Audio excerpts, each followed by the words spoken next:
Ahora sí, buenos días a todos, a todas, a quienes también nos están siguiendo en Facebook. Es un privilegio nuevamente compartir con ustedes la palabra del Señor.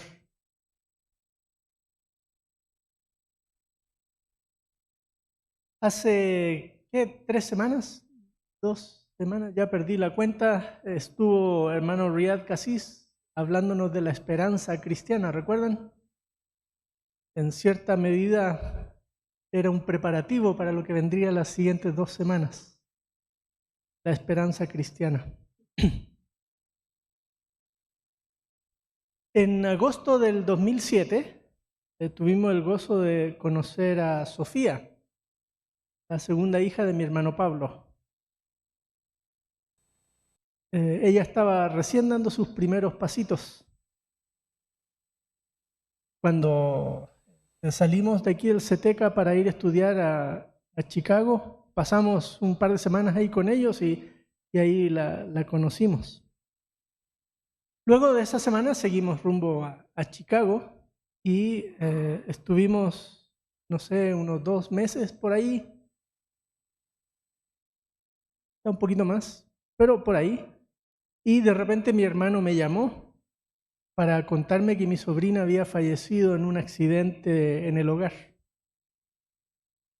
La verdad es que sentí una tristeza que nunca había sentido. Difícil de explicar, de describir, que probablemente algunos de ustedes la hayan sentido. Pudo ir con mi hermano, mi cuñada estuvo ahí con ellos como una semana más o menos. Y con el tiempo el Señor nos dio el consuelo que Él dice que nos dará, ¿no? Después de un tiempo. A partir de ahí, yo empecé a reflexionar en otro asunto que hasta ahí no había pensado, que es cómo pensamos respecto a nuestros parientes que han partido con el Señor. Caí en cuenta que normalmente cuando pensamos en ellos, pensamos en pasado.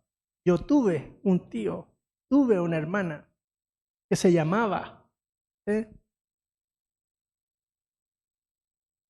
Y hablamos de ellos en pasado como que si ya no existieran. No tenemos la culpa de eso, es parte de nuestra manera occidental de pensar.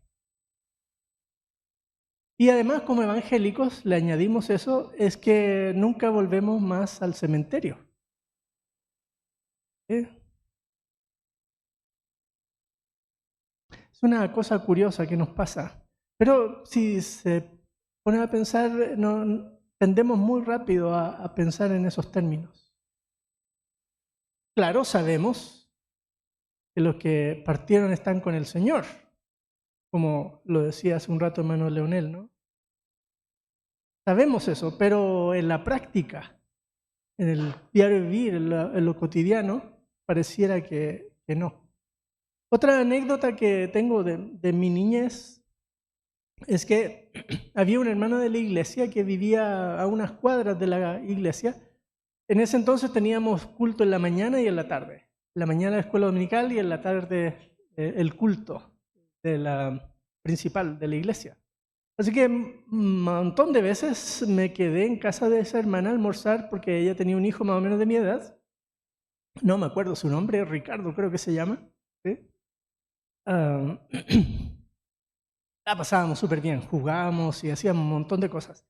Pero una de las cosas que hicimos frecuentemente era acompañar a su papá. Su papá era católico. Acompañábamos a su papá al cementerio el domingo por la tarde. Y él se quedaba al lado de la tumba de su mamá conversando con ella.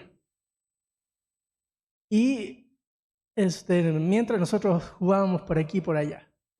Recuerdo esa imagen varias veces de haber estado ahí en el cementerio y él conversando más bien hablando hacia la tumba, ¿no?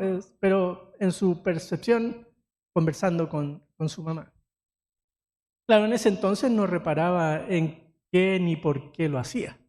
Yo era un niño que tendría unos 10 años por ahí y acompañaba al papá de mi amigo al cementerio.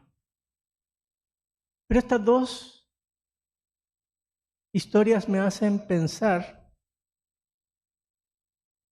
en que no sé si tenemos claro el concepto acerca de las personas que partieron con el Señor. Aquí en Guatemala, ustedes saben, ¿no? El 1 de noviembre la gente va, sobre todo los pueblos, con comida a compartir con sus antepasados en los cementerios. Nosotros como cristianos evangélicos siempre estamos con el lío, si comemos o no comemos fiambre y qué sé yo, pero el tema propiamente de los que partieron no entra en la conversación, porque no está en nuestra conversación. Desaparece. Claro, lloramos, sufrimos, recordamos con cariño, si es que recordamos, ¿no? Pero el concepto propiamente de qué pasa con los que ya partieron, ese no estoy seguro si lo tenemos claro y quisiera con ustedes reflexionar en las palabras de Jesús, porque Él nos da claridad en torno a esos asuntos. Y al mirar las palabras del Señor vamos a poder experimentar tu consuelo, tu paz. Estos días, como mencionó Leonel, hermana Lourdes, Jimmy, Rubí, están muy cerca de nuestra retina todavía, ¿no? Por eso necesitamos mirar eso. Y precisamente en Marcos, un texto que se brincaron, no sé por qué razón, quizá el Señor lo tenía preparado para hoy. Justo Gerardo dio un excelente sermón, recuerdan, en capítulo 12 sobre el amor al prójimo. Antes de ese pasaje está esta conversación de Jesús con los saduceos.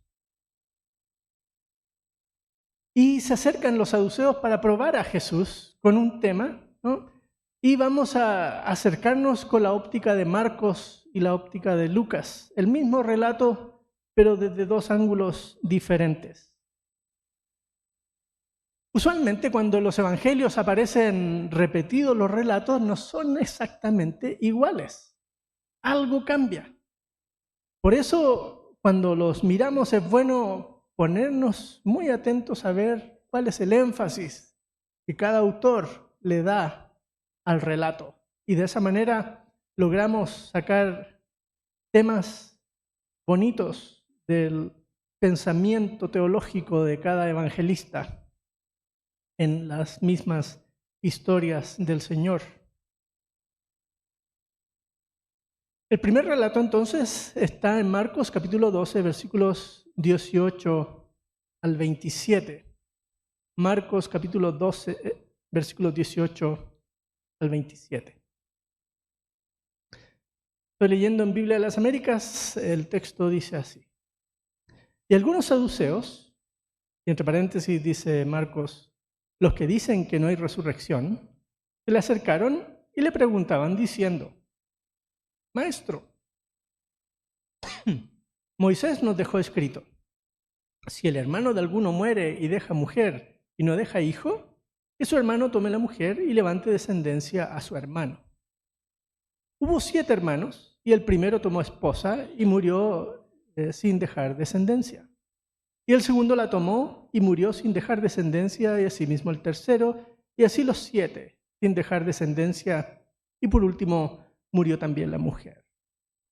En la resurrección, cuando resuciten, ¿de cuál de ellos será mujer? Pues los 7 la tuvieron por mujer. Resulta sumamente paradójico en esta historia que los saduceos se acerquen a la resurrección, porque como dice Marcos, ellos no creen en la resurrección. Claro, porque los saduceos, al igual que los samaritanos en la época de Jesús, solo reconocían como escrituras, palabra autoritativa para ellos, el Pentateuco, nada más. Y de hecho apelan a un texto del Pentateuco aquí. No los profetas, no los salmos, solo el Pentateuco. Y claro, la palabra resurrección no aparece en el Pentateuco. Así que con razón ellos pensarían que no hay tal cosa de resurrección. Para ellos la persona moría, su cuerpo quedaba deshecho en la tumba y su espíritu con Dios. Eso era todo. Entonces le traen esta situación un poco curiosa para nosotros porque no tenemos aquí en Guatemala la práctica del levirato. Muy común todavía en África y en Medio Oriente. Una persona fallece sin hijos y como protección del clan, uno de los hermanos se casa con la viuda para asegurar descendencia a su hermano y así cuidar a la viuda. Eso es muy común todavía hoy en algunos lugares del planeta. Pero aquí está la historia y ellos se la plantean como un absurdo. ¿Es la resurrección de cuál de ellos será la esposa? Porque todos la tuvieron por mujer. Entonces aquí viene la respuesta de Jesús, versículo 24 en adelante. Jesús le dijo: ¿no es esta la razón por la que estáis equivocados? ¿Que no entendéis las Escrituras ni el poder de Dios? Ahí está el problema de estos saduceos. ¿Sí? No entienden las Escrituras ni el poder de Dios. En este contexto, poder de Dios para resucitar, ¿no? Poder de Dios. Versículo 25, porque cuando resuciten de entre los muertos, ni se casarán, ni serán dados en matrimonio, sino que serán como los ángeles en los cielos. Y en cuanto a que los muertos resucitan, ¿no habéis leído en el libro de Moisés? ¿Recuerdan? Solo ellos reconocen el Pentateuco, ¿no? El libro de Moisés, en el pasaje sobre la zarza ardiendo, cómo Dios le habló diciendo: yo soy el Dios de Abraham y el Dios de Isaac y el Dios de Jacob. Él no es Dios de muertos, sino de vivos. Vosotros estáis muy equivocados. Aquí parte el asunto de lo que Jesús está respondiendo.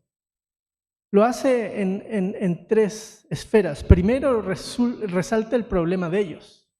Ellos conocen las Escrituras, pero no conocen las Escrituras, ni el poder de Dios.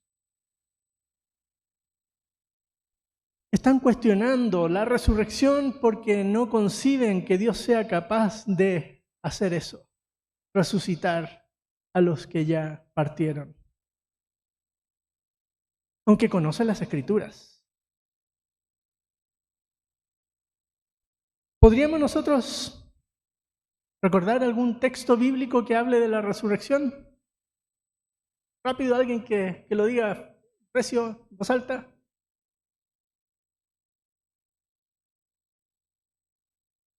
Eso es. Juan 11. ¿Sí? 35. ¿Sí? Juan 11. Gracias. ¿Alguien más? Otro pasaje de la resurrección. Ajá, ¿qué dice?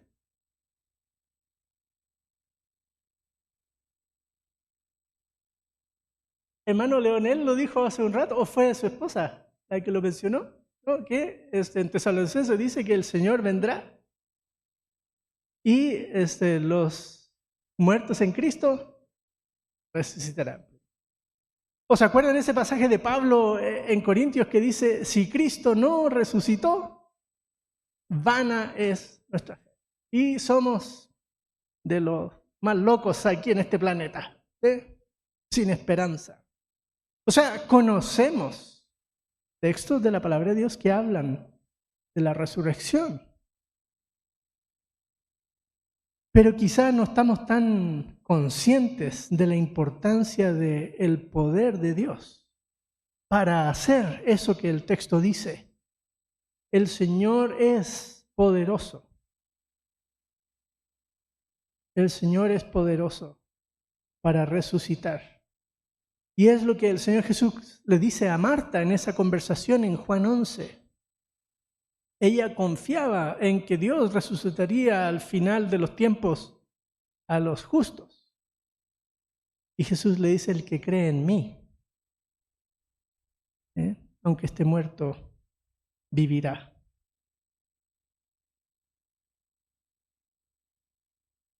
Ahora, pensando en el poder de Dios, ¿qué decimos? Dios nos resucitará, ¿amén? ¿De nuevo? Amén, sí. Dios resucitará a hermana Lourdes, a Jimmy, a Rubí. Amén. Esa es nuestra confianza. Esa es nuestra confianza. El Señor les dice a ellos que en la resurrección de los muertos ni se casarán ni serán dados en matrimonio, porque ya no habrá necesidad de mantener la especie en reproducción permanente, ¿no? Los seres humanos necesitábamos multiplicarnos, pero al ser eternos ya no necesitamos eso. Estaremos igual que los ángeles. Ese es el punto de Jesús aquí. El tema es que ellos están desconociendo el texto bíblico, no lo están entendiendo. Pero el argumento de Jesús a mí me parece fascinante. Él cita este texto que no usa la palabra resurrección, ¿cierto? Dice Éxodo 3:6, si no estoy mal, en la zarza ardiendo, cuando se acerca, ¿no? Moisés, porque está quemándose el arbusto ese sin consumirse, y Dios le habla, ¿no? Y le dice, yo soy el Dios de Abraham, el Dios de Isaac y el Dios de Jacob. Y el punto que Jesús está haciendo es que no dice yo era o yo fui el Dios de Abraham, de Isaac y de Jacob. Es yo soy. Eso implica que Abraham, Isaac y Jacob siguen siendo. ¿Siguen el punto de Jesús? ¿Sí? Así que cuando pensamos en Jimmy, en Rubí, hermana Lourdes, o los demás hermanos a través de la historia de la iglesia que han partido con el Señor, debemos seguir pensando de ellos en tiempo presente. ¿Sí o no? Claro, ¿sí? Dios es el Dios de Rubí. No, Dios fue el Dios de Rubí. Dios es el Dios de Rubí. Por eso el 27 dice, Él no es Dios de muertos, sino de vivos. Vosotros estáis muy equivocados. Vamos rápidamente a Lucas. Lucas capítulo 20. Es la misma escena. Versículo 27 en adelante. Se acercan los saduceos, los que dicen que no hay resurrección, y le preguntan, ¿no? El texto sigue igual hasta el 33, donde ellos intervienen, y en el 34, cuando Jesús les va a responder, empiezan las pequeñas diferencias con Marcos. Vean, Jesús les dijo, los hijos de este siglo se casan y son dados en matrimonio. Pero los que son tenidos por dignos de alcanzar aquel siglo y la resurrección de entre los muertos, ni se casan ni son dados en matrimonio. Aquí la primera diferencia, noten. Las personas que no tienen fe en Jesús como su Salvador, los que no han reconocido a Dios como el Rey que reina, esas personas no tienen esperanza, esas personas no han cambiado esta manera de entender el más allá ni el futuro. Esas personas siguen casándose y dándose en casamiento. En cambio, los hijos de este siglo le llaman, ¿no? En cambio, los que son tenidos por dignos de alcanzar aquel siglo, el siglo venidero, los creyentes, los que hemos puesto nuestra confianza en el Señor Jesucristo como nuestro Rey y Señor,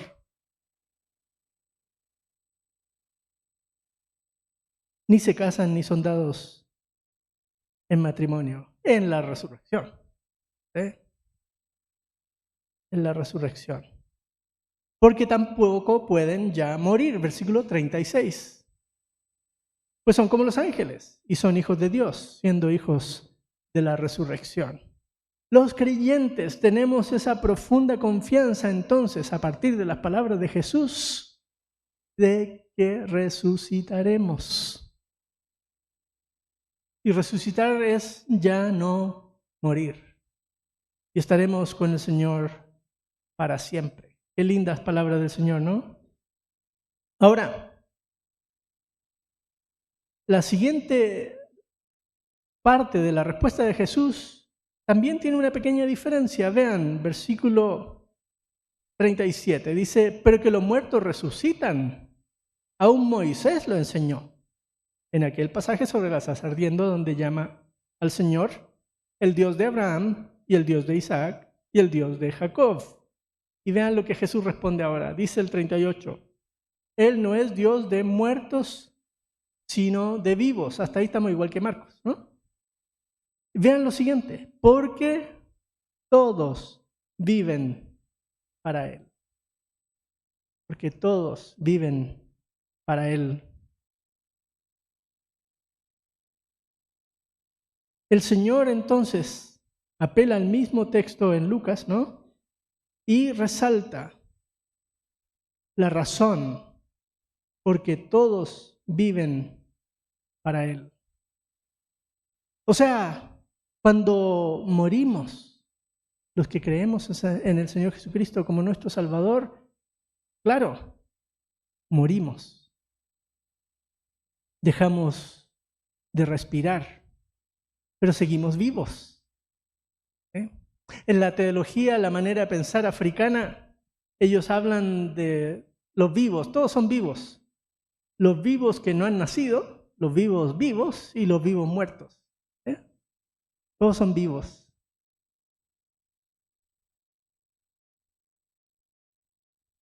Pero en nuestra manera occidental de pensar, los únicos vivos son los que están vivos. ¿Sí? Por eso nos cuesta entender este razonamiento de Jesús. Porque en nuestra cosmovisión hablamos de los que partieron en pasado. Ya no existen. ¿Cierto? Pero para Jesús sí existen. Siguen vivos. Ese es el punto de Jesús. Porque todos viven para Él. Y en el 39 dice, y algunos de los escribas, que la mayoría de los escribas eran fariseos, respondieron y dijeron, Maestro, bien has hablado. Porque los fariseos creían en la resurrección.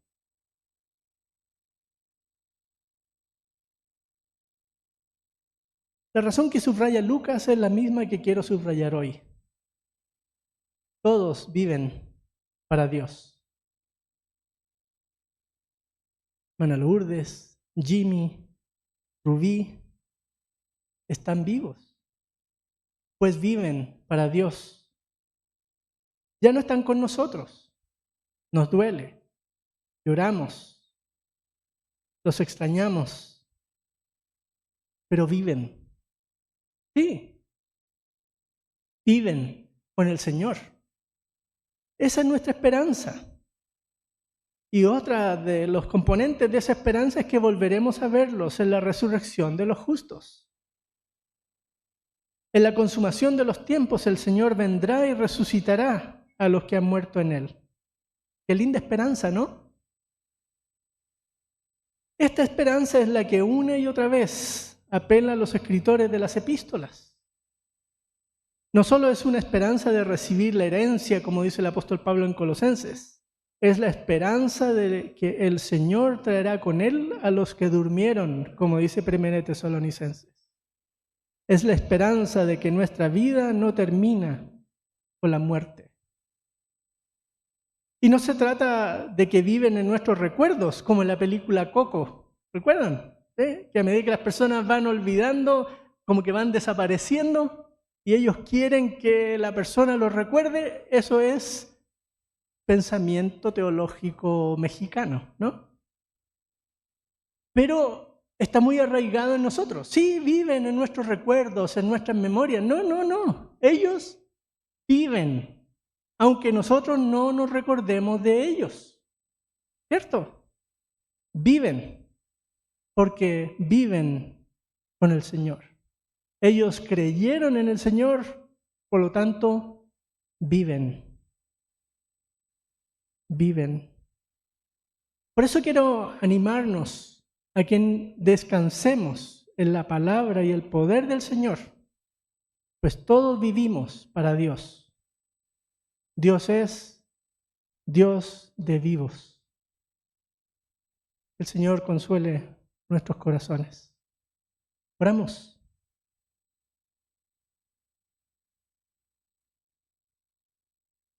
Como dice el himno, Señor, porque el Señor Jesús vive. Creo en Él mañana. Señor, nuestro Señor Jesucristo venció la muerte. Está vivo ante tu presencia. Y los que durmieron en Cristo también. Gracias por tu palabra. Gracias por esta poderosa palabra de nuestro Señor Jesús que nos desafía a comprender y descansar en que los que ya partieron están contigo, Señor. Como dice el libro de Hebreos, Señor, ellos ahora nos miran, nos animan a que nosotros sigamos esta carrera que tenemos por delante. Señor, danos fuerza, que tu consuelo nos consuele para que podamos consolar a otros, como decía 2 Corintios esta mañana. Gracias, Padre, por tu palabra en Cristo Jesús. Amén. El Señor le bendiga.